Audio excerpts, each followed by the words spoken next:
नमस्कार दोस्तों, मैं डॉक्टर शकुन गुप्ता, आयुर्वेदाचार्य, माता शाकुंभरी आयुर्वेद सेवा को स्वागत करता हूँ। आजकल हमारे पास बहुत सारे पेशेंट आ रहे हैं जो कह रहे हैं डॉक्टर साहब हमें बुखार था, उसके बाद बुखार तो हमारा ठीक हो गया, परंतु उसके बाद जो दर्दें हैं शरीर में बनी हुई हैं, कभी टाँगों में दर्द हो जाती है, कभी घुटनों में दर्द हो जाती है, कभी उँगलियों में दर्द हो जाती है, स्वेलिंग आ जाती है, रैशेज़ पड़ जाते हैं। तो ये क्या है और ये हमें क्यों हो रहा है?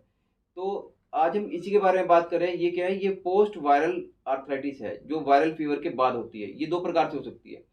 एक तो एयरबॉर्न जो होती है वो ड्रॉपलेट इन्फेक्शन के थ्रू फैलती है। जैसे छींकने से, खाँसने से जो ड्रॉपलेट वातावरण में जो फैल जाती हैं, तो कोई जब हेल्दी पर्सन उसको इन्हेल कर लेता है तो उसके अंदर वो इन्फेक्शन चली जाती है। दूसरा ये वेक्टर बोर्न होती है। वेक्टर बोर्न यानी जो मच्छर की वजह से होती है। जैसे चिकनगुनिया फीवर और वायरल फीवर के ऊपर हमने एक अलग से डेडिकेटेड वीडियो बनाई हुई है, आप उनको भी देख सकते हैं, जिनका लिंक आपको डिस्क्रिप्शन में मिल जाएगा। तो इस वायरल फीवर और चिकनगुनिया फीवर के बाद जो जॉइंट में पेन बना रहता है उसको वायरल आर्थराइटिस बोलते हैं। अगर हम चिकनगुनिया या वायरल फीवर के स्टेजेस की बात करें जो आजकल चल रही हैं, तो उसकी 3 स्टेजेस हम इसको डिवाइड कर सकते हैं। जो पहली स्टेज है वो एक्यूट स्टेज, और दूसरी स्टेज सब एक्यूट स्टेज, तीसरी स्टेज क्रोनिक स्टेज। जो सेकंड और थर्ड यानी सब एक्यूट और क्रोनिक स्टेज है वो पोस्ट वायरल आर्थराइटिस में हम काउंट कर सकते हैं। तो हम इसकी स्टेजेस के लक्षण के बारे में बात करते हैं। जो फर्स्ट स्टेज है जिसको एक्यूट फेज बोलते हैं, उसमें क्या लक्षण आएंगे? उसमें सबसे पहले तो बहुत तेज फीवर रहेगा। फीवर के साथ साथ उसमें जोड़ों में दर्द रहेगा, अकड़ाहट रहेगी, रैशेज रहेंगे बॉडी के ऊपर, आंखों में से पानी आ सकता है। और उसमें क्या होगा? थकान रहेगी, उठने का मन नहीं करेगा, और शरीर के जो अलग अलग हिस्सों में दर्द रहेगा। इसमें सिर दर्द भी रह सकता है, कमर दर्द रह सकता है, घुटनों में दर्द रह सकता है, जो टखने हैं उनमें दर्द रह सकता है। अब हम बात करते हैं सेकंड स्टेज की, जो सब एक्यूट स्टेज है।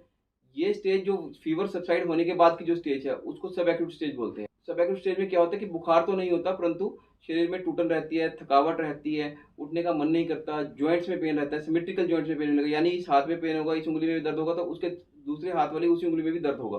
तो बहुत सारे पेशेंट ऐसे होते हैं कि डॉक्टर साहब हमसे उठा ही नहीं जा रहा है, चला ही नहीं जा रहा है, तो इस वजह से बहुत सारे पेशेंट स्ट्रेस भी फील करते हैं।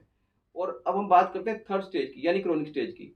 अगर जो सब एक्यूट स्टेज है वो 3 मंथ्स तक भी ठीक ना हो और 3 मंथ से भी ज़्यादा लंबी खिंच जाए, तो उसको क्रोनिक स्टेज बोला जाता है। यानी किसी पेशेंट को अगर दर्दें 3 महीने से ज़्यादा बनी रह रही हैं, तो उसको क्रोनिक स्टेज बोला जाता है।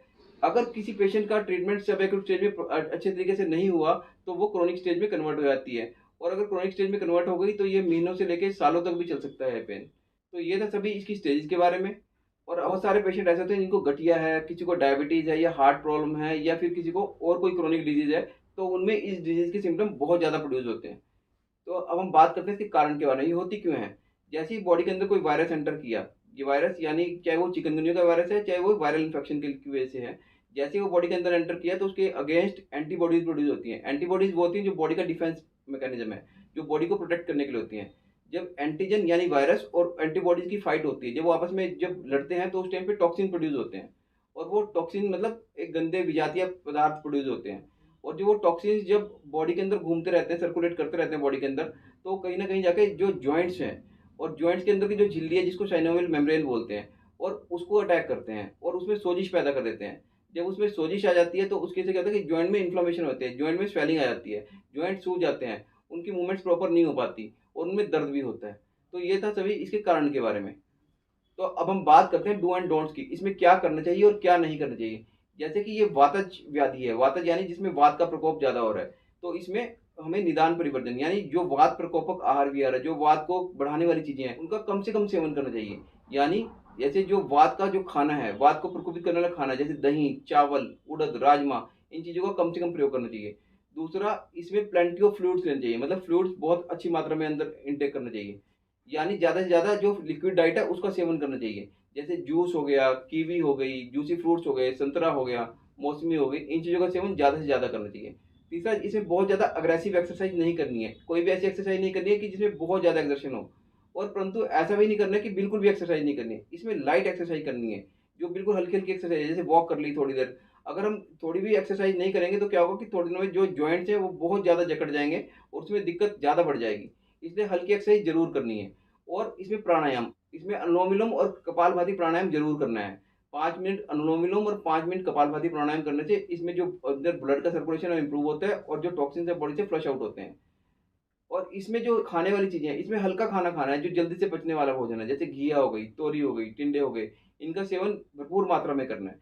और ये जो है अल्कलाइन फूड है, ये बॉडी से जो टॉक्सिन्स हैं उनको फ्लश आउट करने में भी हेल्प करते हैं। और जो आंतों को रफेज देते हैं, मतलब रफेज यानी रेशा देते हैं आंतों में। तो उससे क्या होता है कि जो जो स्टूल है वो अच्छे तरीके से क्लियर हो जाता है। तो जब स्टूल क्लियर रहेगा तो वात का प्रकोप बहुत कम रहेगा, बॉडी में वात का शमन हो जाएगा। अब हम बात करते हैं इसमें क्या घरेलू उपचार किया जाता है। इसमें सबसे पहले तो हार श्रृंगार का बहुत अच्छा रोल है। अगर हार श्रृंगार को इसको 10 दिन तक पी ले तो उसके जो पेन्स हैं डेफिनेटली खत्म हो जाते हैं। तो उसको पीने का तरीका क्या है, हार श्रृंगार के 10 पत्ते और हार श्रृंगार के 10 फूल, उनको 2 गिलास पानी में बॉईल करना है। उबलते उबलते 2 गिलास का 1/4 रह जाए, यानी 400 ml का 100 ml रह जाए। तो उसको छान के गुनगुना गर्म पीना है सुबह खाली पेट, और रात को सोते समय पी सकते हैं या शाम को 4 बजे भी पी सकते हैं। परंतु उसके 1 घंटा पहले और 1 घंटा बाद में कुछ नहीं खाना है। दूसरा, इसमें हल्दी वाला दूध पीना है। 1 ग्लास दूध में 1/4 चम्मच हल्दी का डालना है और उसको सुबह और शाम पीना है। हार श्रृंगार से 1 घंटे का गैप मेंटेन करके पीना है उसको। तीसरा, इसके जो पेन्स को सबसाइड करने के लिए, इसके पेन्स को खत्म करने के लिए मालिश का बहुत महत्व है। इसमें आपको तिल के तेल से या बीएन ऑयल से जॉइंट्स की मालिश करनी है, और मालिश इस पार्ट से करनी है, हथेली के पार्ट से, और हल्के हल्के हाथ से रबिंग करनी है। और मालिश बहुत ज़्यादा जोर दे के नहीं करनी, सॉफ्ट हैंड से करनी है, और पूरा बहुत ज़्यादा प्रेशर नहीं डालना है, हल्के हाथ से करनी है उसको मालिश को। उस मालिश से जो जॉइंट की इन्फ्लेमेशन है, जो स्वेलिंग है, वो कम हो जाएगी, उसके पेन में बहुत रिलीफ मिलेगा। ये मेरा पर्सनल एक्सपीरियंस है। अगर कोई हार श्रृंगार के पत्तों का काढ़ा बना के पी रहा है और साथ में मालिश कर रहा है तो उसको पेन में बहुत लाभ मिलता है। अगर किसी को इनसे रिलीफ ना मिल रहा हो तो मैं कुछ आयुर्वेदिक औषधियों के बारे में आपको बता रहा हूँ। आयुर्वेदिक औषधि में है बीएनजे पाउडर और बीएनजे सिरप। बीएनजे पाउडर का आधा चम्मच सुबह शाम गुनगुने गर्म दूध के साथ लेना है, और बीएनजे सिरप 2-2 चम्मच सुबह शाम लेने हैं।